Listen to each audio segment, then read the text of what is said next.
காலங்களின் ஆதி முதல் தேவன் ஒரு மகத்தான வாக்குத்தத்தம் பண்ணினார். உலகம் இருளில் மூழ்கி இருந்த போது ஒரு மீட்பர் வருவார். தேவனுடைய ஒளி பூமியில் உதயமாகும். உனக்கும் ஸ்திரீக்கும் உன் வித்துக்கும் அவள் வித்துக்கும் பகை உண்டாக்குவே. அவர் உன் தலையை நசுக்குவார், நீ அவர் குதிங்காலை நசுக்குவார்.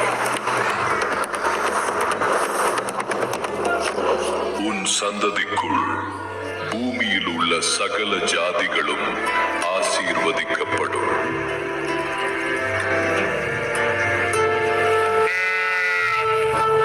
இது ஒரு கன்னிகை கர்ப்பவதியாகி ஒரு குமாரனை பெறுவாள். அவருக்கு இம்மானுவேல் என்று பெயரிடுவாள். அந்த நித்தியமான வாக்குத்தத்தம் நிறைவேறும் காலம் கனிந்தது. ஆனால் அது எதிர்பார்த்தது போல கோட்டையிலோ சிம்மாசனத்தை ஆளும் எந்த ஒரு மகத்தான தேசத்திலோ நிகழவில்லை.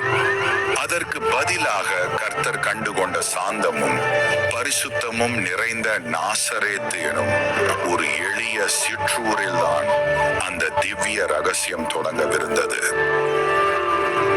கர்த்தாவே, என் ஆத்துமா உமக்காக தாகமாயிருக்கிறது. உமது சித்தம் நிறைவேற காத்திருக்கிறேன்.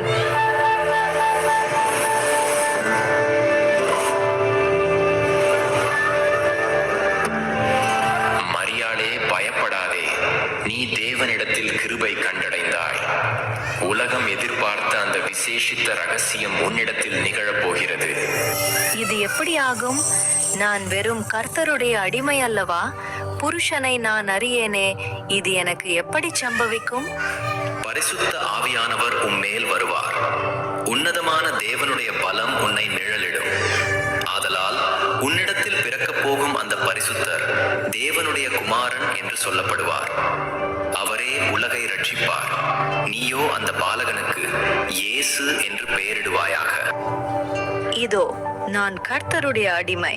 என் தேவனே, உமது சித்தம் இதுவானால் உம்முடைய வார்த்தை என் வாழ்வில் நிறைவேறட்டும். மரியாளோ தன்னை முழுமையாய் அர்ப்பணித்தாள்.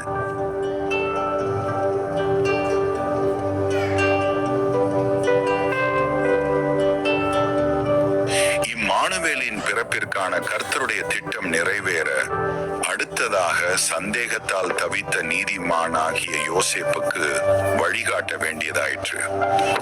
தேவனுடைய மகத்துவமான ரகசியத்தை மரியாளின் இதயம் தாங்கிக் கொண்டாலும் இந்த அற்புதத்தின் சுமையோ அவளது நிச்சயிக்கப்பட்ட கணவன் யோசேப்பின் மீது பெரும் கலக்கத்தை கொண்டு வந்தது.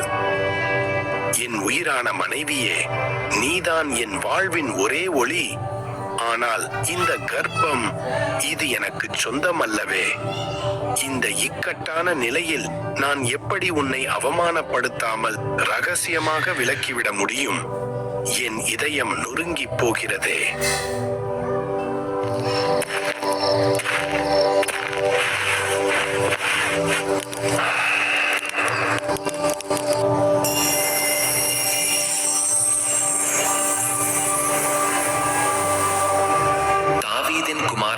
யோசேப்பே, அஞ்சாதே.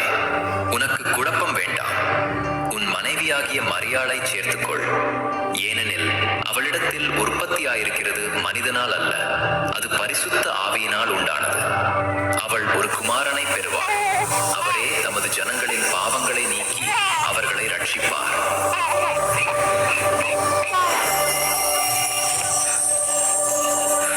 ஓ கர்த்தாவே, உம்முடைய வார்த்தையை முழு இருதயத்தோடு நான் விசுவாசிக்கிறேன். இந்த மகத்தான திவ்ய ரகசியத்தில் உம்முடைய சித்தம் நிறைவேற நானும் ஒரு பணியாளனாக இருக்கிறேன். ஆம், கர்த்தருடைய தீர்க்க தரிசன வார்த்தை நிறைவேற வேண்டியிருந்தது. அந்த நேரத்தில் அகஸ்துராயன் என்னும் ராயனின் ஆளுகையில் ஓர் அசாதாரண கட்டளை பிறந்தது. அதன் நிமித்தம் அவர்கள் பிறந்த ஊரான பெத்லகேமை நோக்கி வலி நிறைந்த அந்த நீண்ட பிரயாணம் உடனடியாக தொடங்கியது. ஒவ்வொரு பிரயாணமும், ஒவ்வொரு மைல் தூரமும் காலத்தை வென்றெடுத்த தேவ சித்தத்தின் அசைக்க முடியாத சாட்சியாக அமைந்தது. பெத்லகேம் நோக்கிப் போ, நெடிய பிரயாணம். நசரேயனின் குமாரன் பிறக்க வேண்டுமே. தேவ சித்தத்தின் வார்த்தை நிறைவேறட்டுமே. தாங்கிச் செல்கிறேன் கர்த்தரின் தாசியை, கற்பத்தில் உள்ளதோ விண்ணின் பாலகன். துயர் நீங்கி சமாதானம்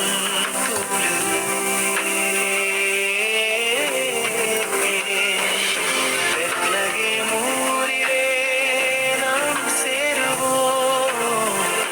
பெத்லகேம் ஊரிலே நாம் சேருவோம்.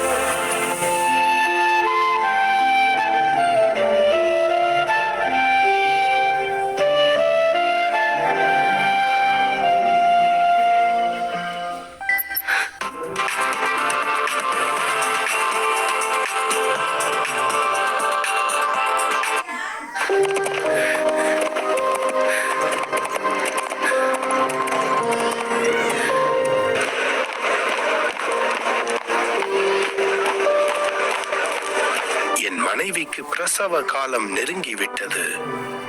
ஒரு சிறு இடம் கூட கிடையாதா? இல்லை இல்லை, இடம் நிரம்பி விட்டது. எங்கும் இடம் இல்லை. வேறு சத்திரம் தேடிச் செல்லுங்கள்.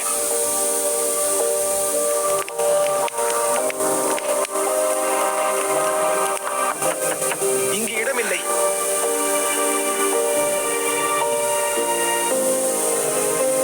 என் மனைவிக்கு பிரசவ காலம் நெருங்கிவிட்டது. நகரத்தில் இடமில்லை. வேண்டுமானால் அந்த புறம்பான மாட்டுக் கொட்டகையில் செல்லலாம். பாருங்கள், சர்வலோகங்களின் அதிபதியை வரவேற்க இந்த பூமி மறுத்தது.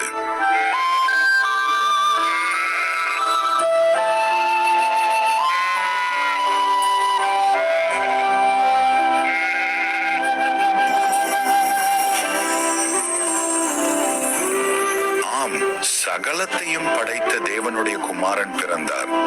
வைக்கோல் மேல் உள்ள ஒரு தாழ்ந்த தீவன தொட்டியே அந்த ராஜபாலகனுக்கு படுக்கையானது.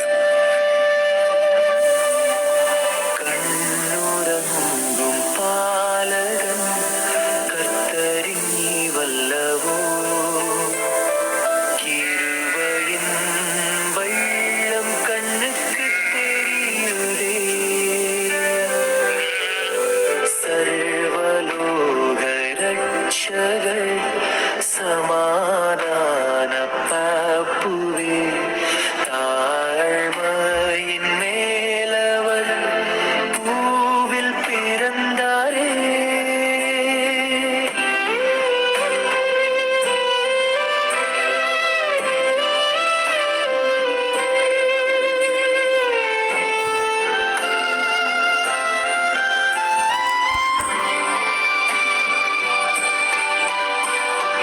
அற்புத தருணம் நீ தொழுவத்தில் இன்பம் நிறைந்ததே.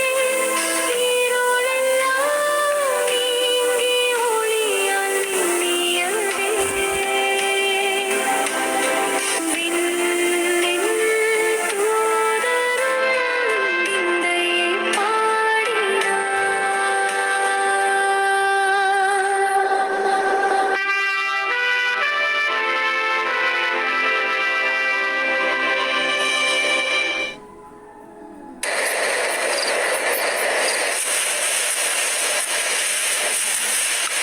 இந்த உலக இருள் எப்போது நீங்கும்?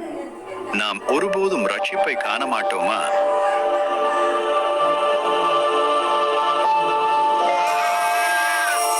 பயப்படாதிருங்கள். இதோ எல்லா ஜனங்களுக்கும் மிகுந்த சந்தோஷத்தை உண்டு பண்ணுகிற சுவிசேஷ நற்செய்தியை உங்களுக்கு அறிவிக்கிறேன். ஏனெனில் இன்றைக்கு தாவீதின் ஊரிலே பெத்லகேமிலே உங்களுக்காக இரட்சகர் பிறந்திருக்கிறார்.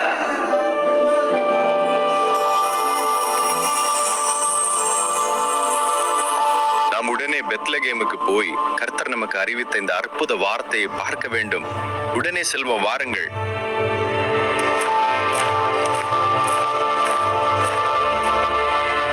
இதோ நாம் கண்ட அந்த விசேஷித்த நட்சத்திரம், இது யூதர்களுக்கு பிறந்த அந்த ராஜாவை குறிப்பது நிச்சயம்.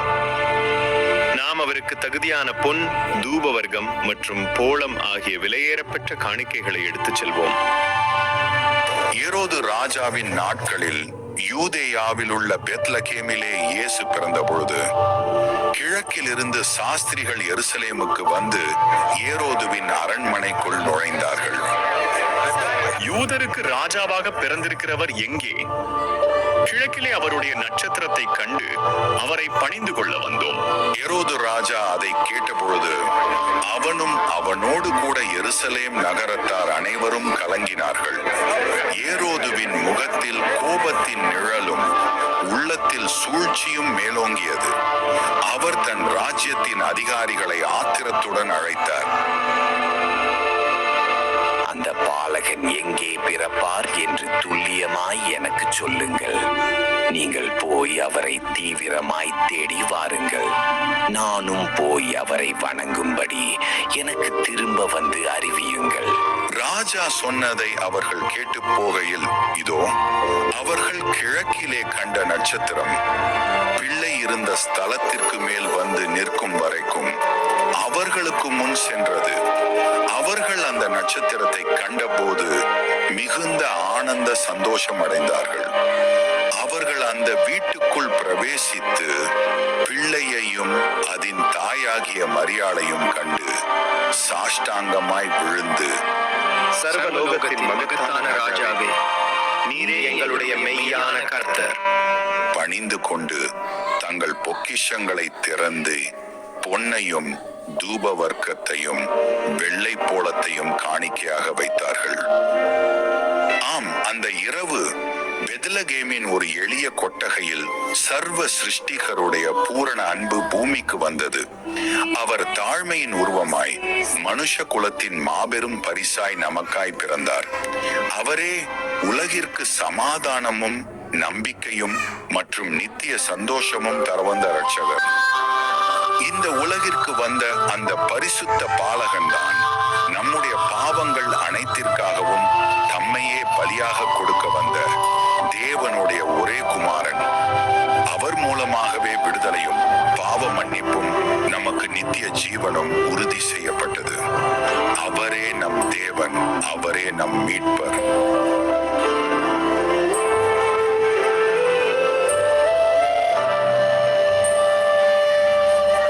விசுவாசத்தின் பணிவு உன்னோடு போலும் தூபமும் தேவையில்லை.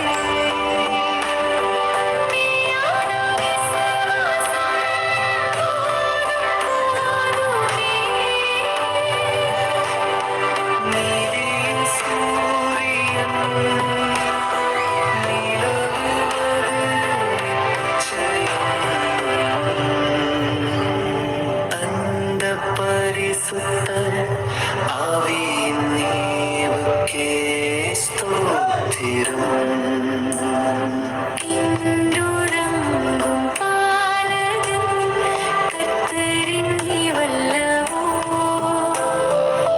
இரும்பையும் வெண்ணில் கண்ணுக்குப் படுகிறதே. சர்வலோக ரட்சகர்